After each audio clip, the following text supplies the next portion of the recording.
ഖാസിയാവാൻ സാദിഖലി തങ്ങൾക്ക് യോഗ്യതയില്ലെന്ന് പറഞ്ഞ ഉമർ ഫൈസി മുക്കവും കോഴിക്കോട് ബിഷപ്പിനൊപ്പം ചേർന്ന് തങ്ങൾ കേക്ക് മുറിച്ചത് മതനിയമത്തിന് എതിരെന്ന് പറഞ്ഞ് വിവാദമുണ്ടാക്കിയ ഹമീദ് ഫൈസി അമ്പലക്കടവും പാണക്കാട്ടേക്കെത്തി സാദിഖലി തങ്ങളെ കണ്ടു.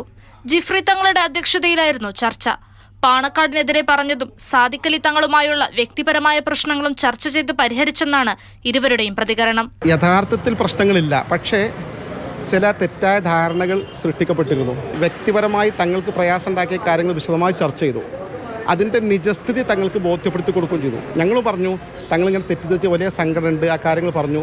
അപ്പോൾ തങ്ങൾ ഇതിൻ്റെ സത്യസ്ഥിതി ഇന്നതുമാണ്, അപ്പോൾ തങ്ങൾക്ക് ബോധ്യപ്പെട്ടു. പ്രശ്നം പരിഹരിച്ചെന്ന് പറയുന്ന ഹമീദ് ഫൈസി പക്ഷേ കേക്ക് മുറിച്ചത് ശരിയല്ലെന്ന നിലപാട് തിരുത്താൻ തയ്യാറായില്ല. ഈ ചർച്ച അവർ തീരുമാനിച്ചത്, ഇങ്ങനെ ചർച്ച ചെയ്യാൻ തീരുമാനിച്ചത് പട്ടിക്കാട് ജാമ്യനൂര സമ്മേളനം കഴിഞ്ഞ ഞായറാഴ്ച 8 ദിവസം മുമ്പാണ്. ഇതിപ്പോൾ പുതിയതായി കടന്നു വന്ന യാദൃശ്യമായിരുന്നൊരു സംഭവമാണ്. ഉമർ ഫൈസി മുക്കം ഖാസി സ്ഥാനത്തെ ചോദ്യം ചെയ്തതോടെയാണ് ലീഗിലെ മുതിർന്ന നേതാക്കൾ തന്നെ സമസ്തക്കെതിരെ പരസ്യമായി രംഗത്തെത്തിയിരിക്കുന്നത്.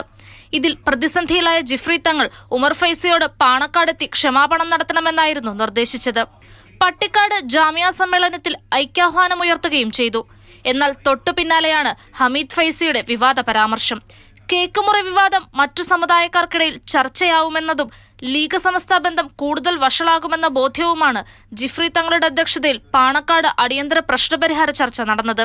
അതേസമയം സമസ്തയിലെ ലീഗ് അനുകൂല വിഭാഗം ഇരുവരെയും സമസ്തയിൽ നിന്ന് പുറത്താക്കണമെന്ന് ആവശ്യം ശക്തമാക്കുകയാണ്.